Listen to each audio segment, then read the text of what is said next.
तुम्हारी करुणा कृपा की कोर सुहानी उतनी की जितनी धूली धरती खुले नभ की शारदिया भोर।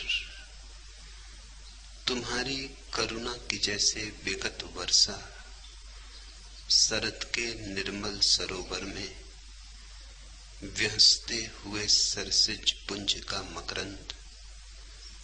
तुम्हारी करुणा की जिसका तनिक सा संस्पर्श पाकर हो उठे हैं आज ये जीवंत मेरे छंद। तुम्हारी करुणा शिथिल वात्सल्य शीतल छाह में छिन भर दुबक कर शांति पाता है। जगत की ज्वाल में झुलसा हुआ यह मन थका हारा। तुम्हारी करुणा कि छिन यदि आंख मूंदूं ले तुम्हारे रूप की झांकी विभासित। बिलसती है प्राण की अंतः सलिल धारा। अब मुझे क्या भय कि अंतः सलिल में मेरी तरी हे सदै पाएगी किसी दिन तो तुम्हारा छोर। तुम्हारी करुणा कृपा की कोर सुहानी उतनी की जितनी धूली धरती खुले नभ की शारदिया भोर।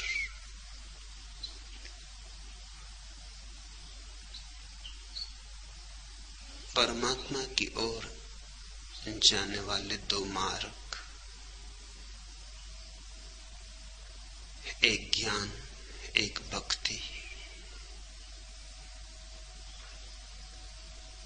ज्ञान से जो चले उन्हें ध्यान साधना पड़ा। ध्यान की फलश्रुति ज्ञान है। ध्यान का फूल खिलता है तो ज्ञान की गंध उठती है। ध्यान का दिया जलता है तो ज्ञान की आभा फैलती है। लेकिन ध्यान सभी से सधेगा नहीं। 50% लोग ध्यान को साध सकते, 50% प्रेम से पाएंगे, भक्ति से पाएंगे।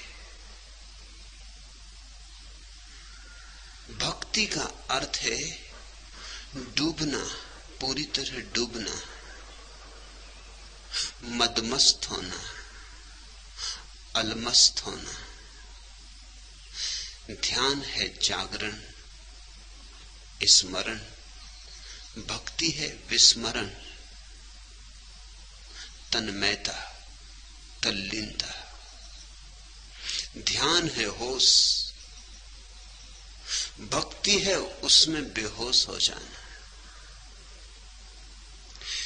ध्यान पाता है स्वयं को पहले और स्वयं से अनुभव करता परमात्मा का। भक्ति पहले पाती परमात्मा को, फिर परमात्मा में झांकी पाती अपनी। यह जगत संतुलन है विरोधाभासों का। आधा दिन आधी रात, आधे स्त्री आधे पुरुष।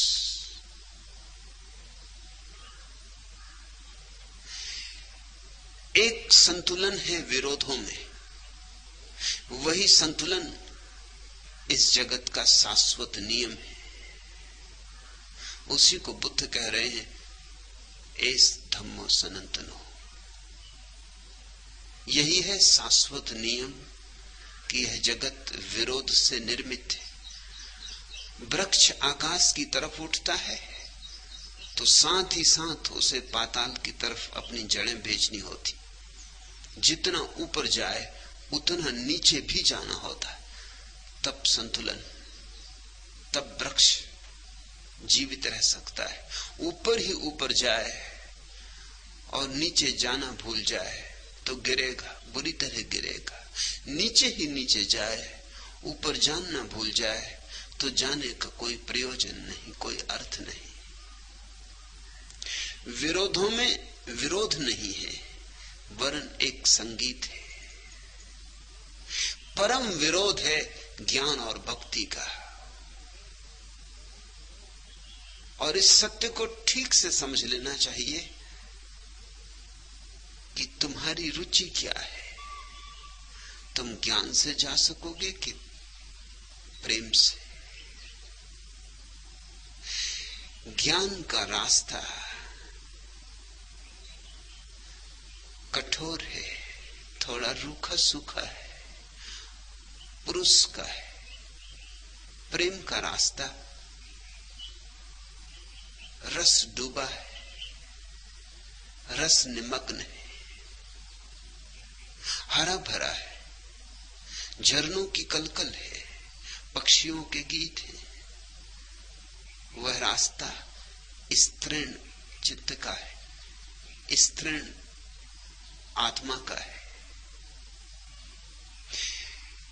ध्यान के रास्ते पर तुम अपने संबल हो, कोई और सहारा नहीं। ध्यान के रास्ते पर संकल्प ही तुम्हारा बल है। तुम्हें अकेले जाना होगा, नितांत अकेले। संगी साथी का मोह छोड़ देना होगा। इसलिए बुद्ध ने कहा है, अप दीपो भव, अपने दिए खुद बनो। कोई और दिया नहीं, न कोई और रोशनी, न कोई और मार्ग है। ध्यान के रास्ते पर एकाकी है खोज, लेकिन भक्ति के रास्ते पर समर्पण है, संकल्प नहीं। भक्ति के रास्ते पर परमात्मा के चरण उपलब्ध है, उसकी करुणा उपलब्ध है। तुम्हें सिर्फ झुकना है, झोली फैलानी, और उसकी करुणा से भर जाओ। भक्ति के रास्ते पर परमात्मा का हाथ उपलब्ध है। तुम जरा हाथ बढ़ाओ, तुम अकेले नहीं हो। भक्ति के रास्ते पर संग है, साथ है। भक्ति के रास्ते पर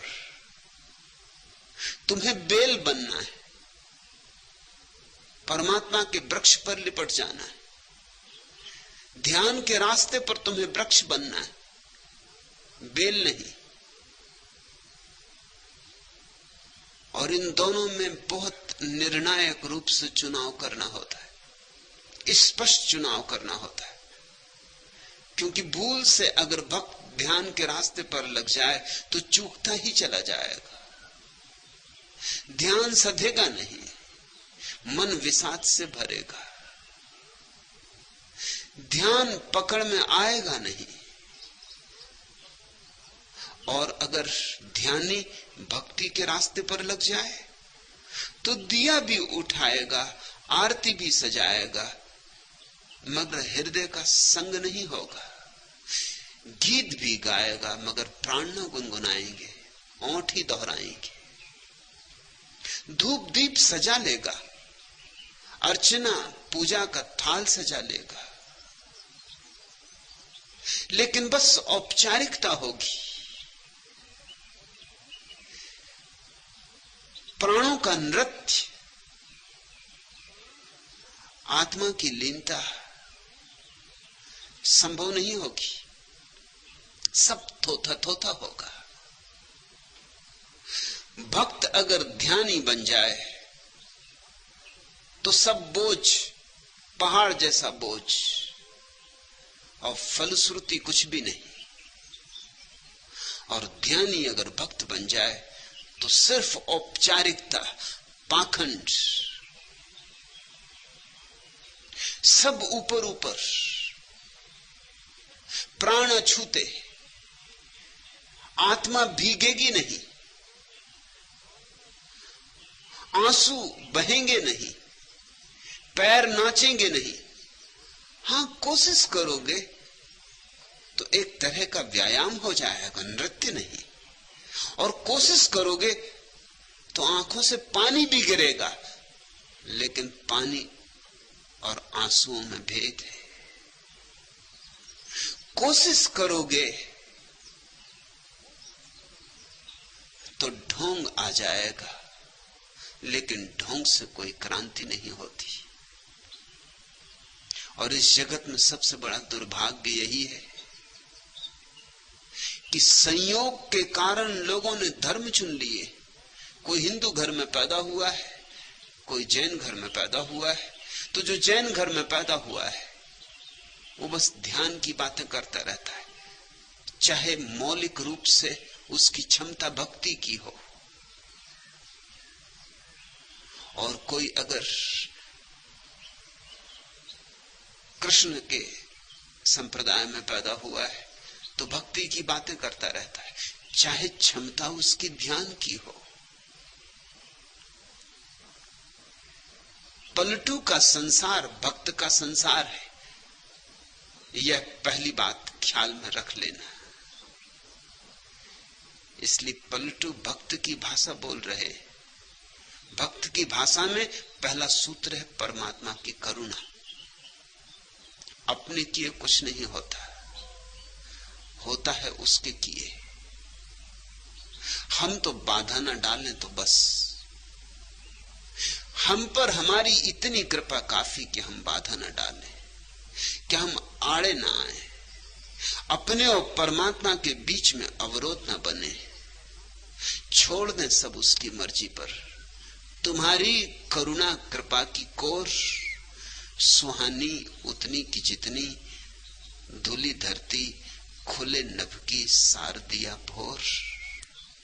तुम्हारी करुणा की जैसे विगत वर्षा शरद के निर्मल सरोवर में व्यहसते हुए सरसिज पुंज का मकरंद। तुम्हारी करुणा की जिसका तनिक सा संस्पर्श पाकर हो उठे हैं आज ये जीवंत मेरे छंद। तुम्हारी करुणा शिथिल वात्सल्य शीतल छाया में छिन भर दुबक कर शांति पाता है। जगत की ज्वाल में झुलसा हुआ यह मन थका हारा। तुम्हारी करुणा की छिन यदि आंख मूंदूं, ले तुम्हारे रूप की झांकी विभासित, विलसती है प्राण की अंता सलिल धारा। अब मुझे क्या भय कि अंता सलिल में मेरी तरी हे सदैव पाएगी किसी दिन तो तुम्हारा छोर। तुम्हारी करुणा कृपा की कोर सुहानी उतनी की जितनी धूली धरती खुले नभ की सार दिया भोर। भक्त को चिंता नहीं है, एक बार छोड़ दी अपनी नाव उसके सागर में, उसके भरोसे माझी है वह। एक बार छोड़ दी उसकी मर्जी पर नाव तूफानों में, फिर कोई चिंता नहीं। किनारा मिले कि ना मिले, जिसने उसके सहारे सब छोड़ दिया उसे किनारा मिल ही गया, उसका सहारा किनारा है। फिर नाव बचे कि डूबे भेद नहीं पड़ता, उसकी मर्जी पर जिसने छोड़ दिया वो डूब के भी किनारे को पा लेता है, मझधार में भी किनारा बन जाता है।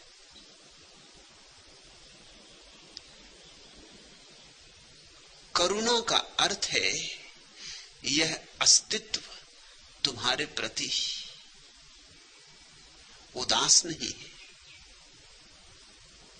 यह अस्तित्व तुम्हारे प्रति उपेक्षापूर्ण नहीं है, यह अस्तित्व तुम्हारा ध्यान करता है, यह अस्तित्व तुम्हें सहारा देने को आतुर है, उत्सुक है।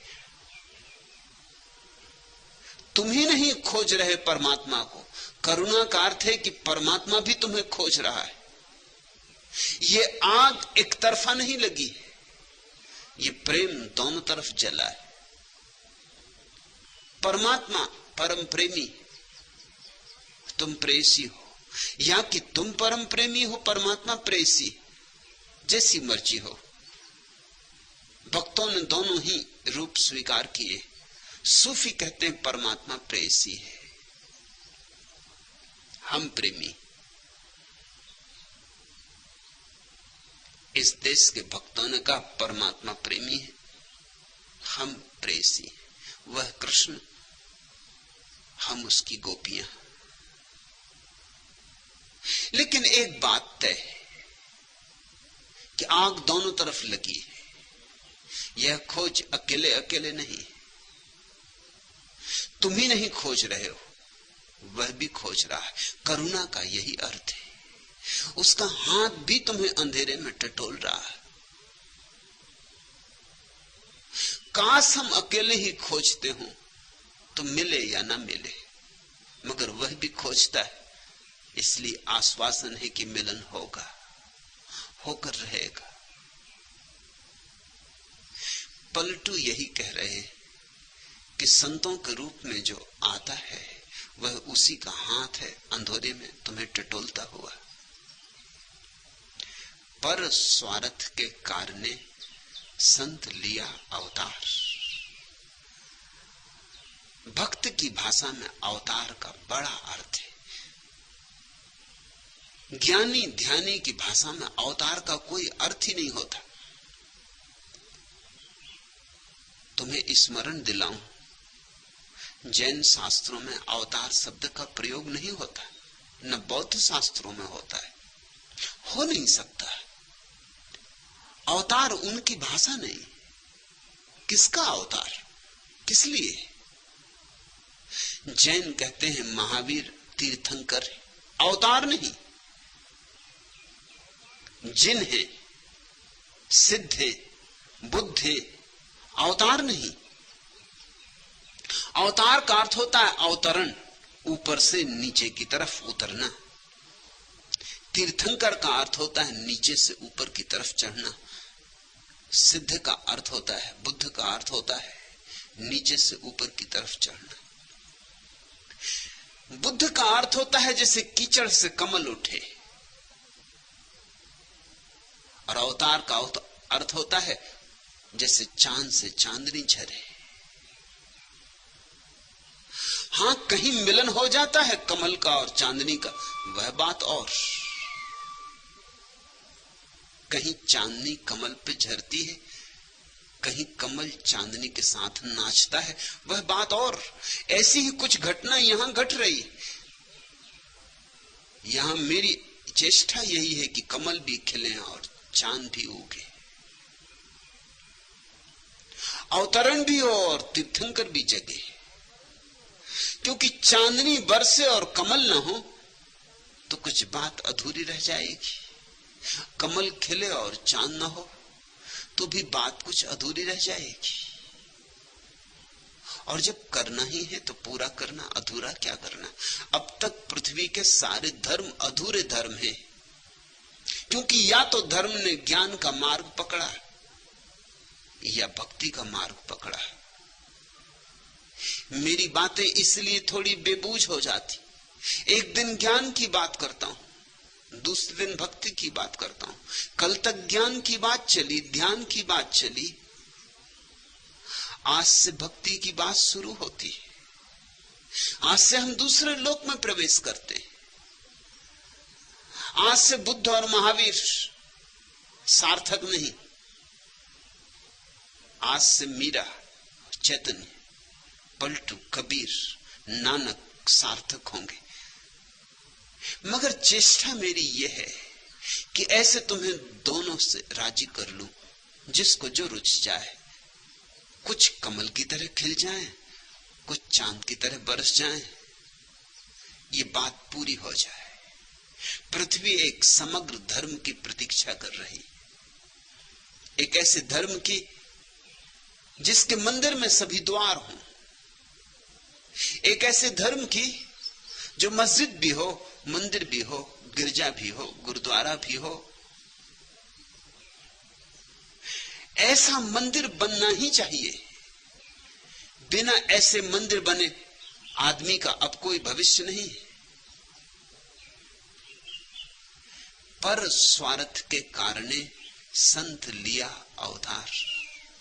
पलटू कहते हैं संत को तुम आदमी ही मत समझना, नहीं तो भूल हो जाएगी। ज्ञानी भी कहते हैं कि संत को तुम आदमी ही मत समझना, नहीं तो भूल हो जाएगी। मगर ज्ञानी कहते हैं संत है सिद्ध पुरुष,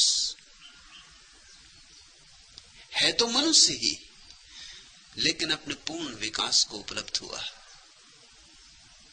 जागरूक हुआ, सारी कलश, सारी कलमस त्याग दी, सारा अंधकार काट डाला, ध्यान के दिए को जला लिया, आत्मवान हुआ। लेकिन भक्त कहता है संत सिर्फ मनुष्य नहीं है, परमात्मा का हाथ है जो उन्हें टटोल रहा है, जो अंधेरे में भटके हुए। सिद्ध भी मार्ग बनता है, लेकिन बहुत अलग अर्थों में। सिद्ध भी अनेकों को द्वार बनता है, लेकिन बहुत अलग अर्थों में।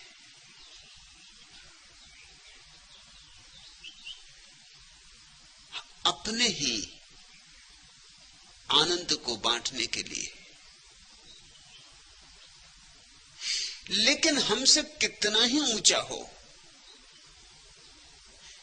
ज्ञानी की भाषा में सिद्ध हमारी ही श्रृंखला की अंतिम कड़ी है।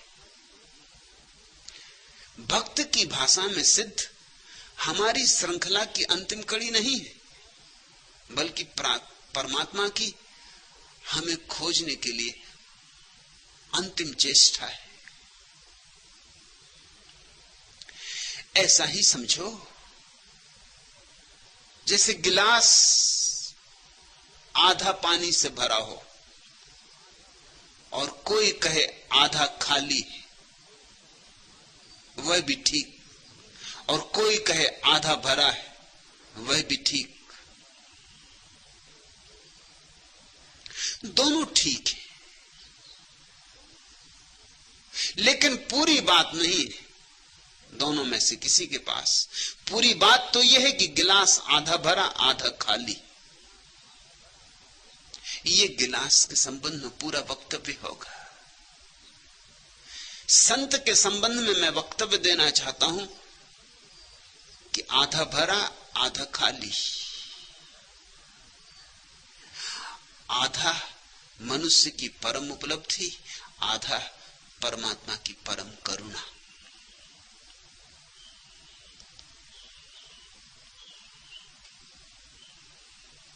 परमात्मा ने तुम्हें छोड़ नहीं दिया है कि भटकते ही रहो, पुकार रहा है। उसने आशा नहीं त्याग दी है।